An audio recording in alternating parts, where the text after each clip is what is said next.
ঐ জহনি যোৱা এইটো ফালি মৰিছ কিয় ল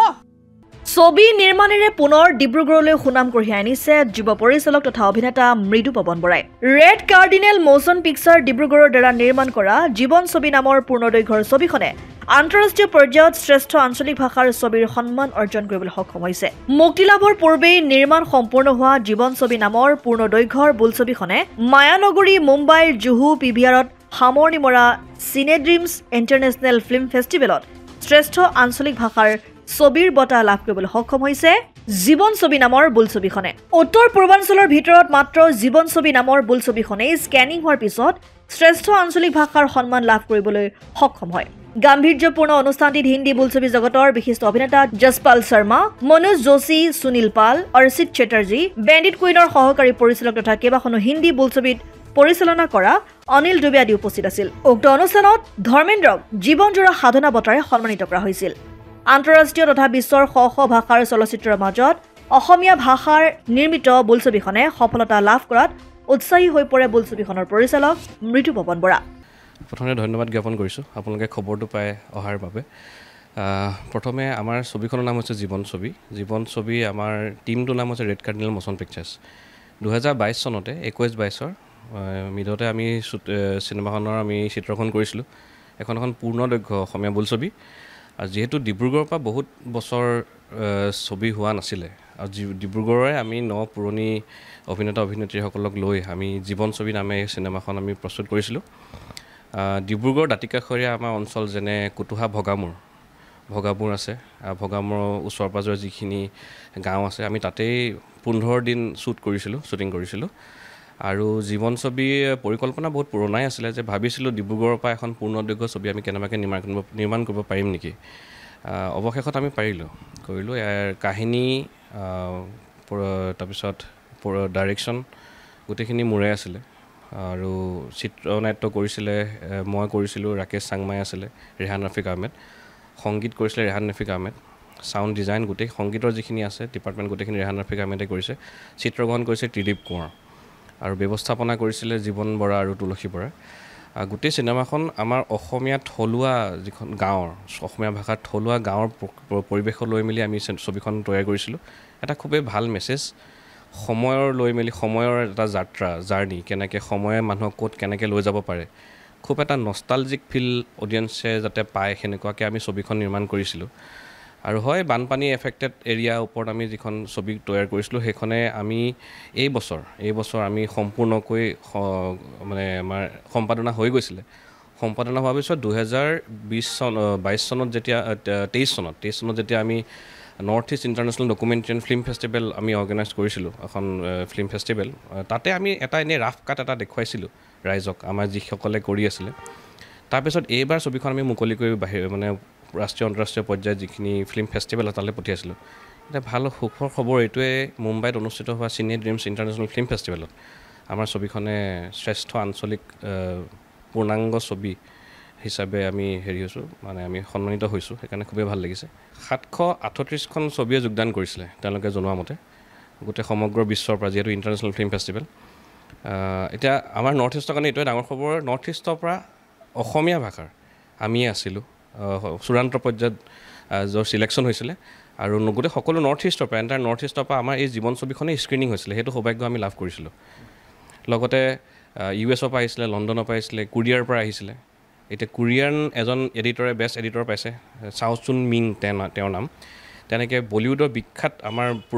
প্ৰবীণ এজন অভিনেতা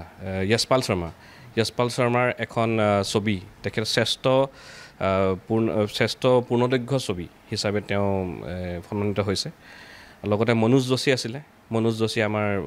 ইণ্ডিয়ান ফিল্ম ইণ্ডাষ্ট্ৰীৰ বহুত পুৰণা অভিনেতা তেওঁ যোগদান কৰিছিলে তেওঁকো আমি লগ পোৱা সৌভাগ্য আমি পাইছোঁ লগতে বহুতখিনি লেংগুৱেজৰ মাৰাঠী হৈ গ'ল পাঞ্জাবী হৈ গ'ল বেংগলী অসমীয়া বিভিন্ন ভাষাৰ ছবিও যোগদান কৰিছিলে সেই আঞ্চলিকৰ আমি শ্ৰেষ্ঠ হিচাপে আমি সন্মানিত হৈছোঁ আৰু হয় ছবিখনত মুখ্য চৰিত্ৰ ৰূপায়ণ কৰিছিলে ৰাজেশ দাস ডিব্ৰুগড়ৰ খুবেই এজন ভাল অভিনেতা নাট্যকৰ্মী ৰাজেশ দাস আছিলে ৰাতুল দাস আছিলে সুৰজিৎ বৰুৱা তেখেতক সকলোৱে ডিব্ৰুগড় জিদ্দা বুলি জানে সুৰজিৎ বৰুৱা মুখ্য চৰিত্ৰ 3টা চৰিত্ৰ বাকী ছাপৰ্টিং কাষ্ট আছিলে বিপুল বৰা মোৰ দেউতা লগতে মোৰ মায়েও কৰিছিলে এটা চৰিত্ৰ ৰাধা বৰা আৰু সকলোতকৈ ভাল কথাটো হৈছে মোৰ গোটেই ফেমিলিটোৱে কৰিছিলে মোৰ ৱাইফ লিভলিনা বৰুৱা সৰু এটা চৰিত্ৰ আৰু মোৰ ল'ৰা 2 বছৰ 2.5 বছৰ হৈছিলে তাৰ শিৱান ষ্টাৰ নাম লিমু সি অভিনয় কৰিছিলে কিন্তু চাবলৈ যদি যাওঁ আমি ডিব্ৰুগড় যদি আমি আৰ্টিষ্টৰ কথা কওঁ প্ৰণদীপ বৰাই বহুত ভাল কাম কৰিছে তাৰপিছত আমাৰ অখিল বিহিয়া আছে পাৰ্থ শৰ্মা আছে মৃদুল শৰ্মা মীনাক্ষী শৰ্মা আমাৰ জ্যেষ্ঠ জ্যোতিপ্ৰসাদ ভট্টাচাৰ্য তেওঁ আছে প্ৰদীপ্ত কুমাৰ ভট্টাচাৰ্য আছে জ্ঞানদেৱ কোচ আছে তেনেকৈ ভালেমান আমি অভিনেত্ৰী লৈ ডিব্ৰুগড়ৰ অভিনেত্ৰী লৈ মেলি আমি কামখিনি কৰিছিলোঁ মানে আমি এইটোৱে প্ৰুভ কৰিব বিচাৰিছোঁ যে ডিব্ৰুগড়ৰ পৰাও এখন পূৰ্ণদৈৰ্ঘ্য ভাল ছবি হ'ব পাৰে আৰু সেইখন ছবিও বিশ্ব দৰবাৰত খলকনি সৃষ্টি কৰিব পাৰে সেইটো এটা কেপেবিলিটি আমাৰ আছে যিহেতু এটা চিনেমাক লৈ ডিব্ৰুগড়ৰ এটা লিগেচি আছে সেই লিগেচিটো আমি একচুৱেলি কণ্টিনিউ কৰিব বিচাৰিছোঁ সেইটোৱে আমাৰ মূল উদ্দেশ্য আছিলে প্ৰথম ক'বলৈ গ'লে এইখনে আমাৰ প্ৰথম পূৰ্ণদৈৰ্ঘ্য অসমীয়া বোলছবি আগতে এখন চুটি ছবি আমি নিৰ্মাণ কৰিছিলোঁ ৰেড কাৰ্ডিনেল ম'শ্যন পিকচাৰ্ছে সেইখন চুটি ছবিৰ নাম হৈছে কেনপচিয়া লকডাউনৰ এটা কাহিনী লৈ এটা ছিংগল কেৰেক্টাৰ লৈ মেলি আমি কৰিছিলোঁ সেইখনে দেশে বিদেশে প্ৰায় 17-18টামান এৱাৰ্ড আনিবলৈ সক্ষম হৈছিলোঁ লগতে আমাৰ ৰেড কাৰ্ডিনেল ম'শ্যন পিকচাৰ্ছ আৰু north east international documentary and film festival এটা ইনিচিয়েটিভ আছে conservation of tribes and communities সেই conservation of tribes and communities আমি টাই আহোমসকলৰ ওপৰত এখন তথ্যচিত্ৰ নিৰ্মাণ কৰিছিলোঁ টুংৰুং খাম নামেৰে টুংৰুং খামেও দেশে বিদেশে বিভিন্ন ধৰণৰ ভাল নাম আমি অৰ্জন কৰিবলৈ স্বীকৃতি পাইছোঁ যেনে international film festival of Andaman নিকোবৰত আমি বেষ্ট শ্বৰ্ট ডকুমেণ্টাৰী হিচাপে আমি সন্মানিত হৈছিলোঁ এতিয়া পৰিকল্পনা আমাৰ সেইটোৱে যে আমি আগলৈও আৰু পূৰ্ণদৈৰ্ঘ্য অসমীয়া বোলছবি আমি নিৰ্মাণ কৰিব লৈছোঁ আৰু আমাৰ মেইন এইম হৈছে আমি মাল্টিলিংগুৱেল আৰু কালচাৰেল এক্সচেঞ্জত আমি খুবেই বিশ্বাস কৰোঁ কালচাৰেল এক্সচেঞ্জৰ টপিক এটা লৈ মেলি আমি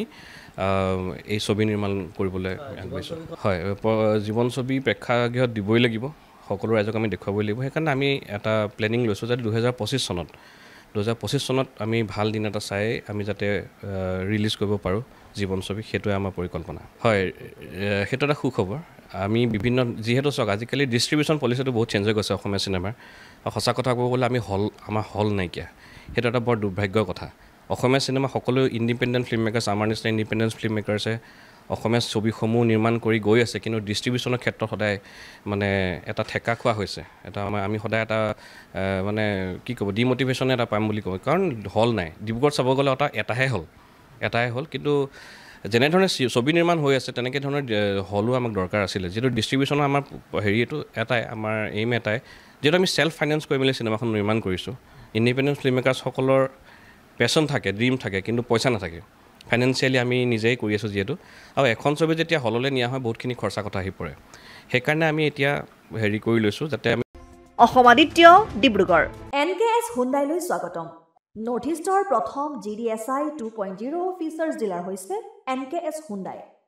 অত্যাধুনিক সা সুবিধাৰে তৈয়াৰী মষ্ট আপডেটেড হুণ্ডাই ডিলাৰ এতিয়া ডিব্ৰুগড়ত আমাৰ NKS হুণ্ডাই ডিলাৰত open sales consulted room customer ৰুমৰ লগতে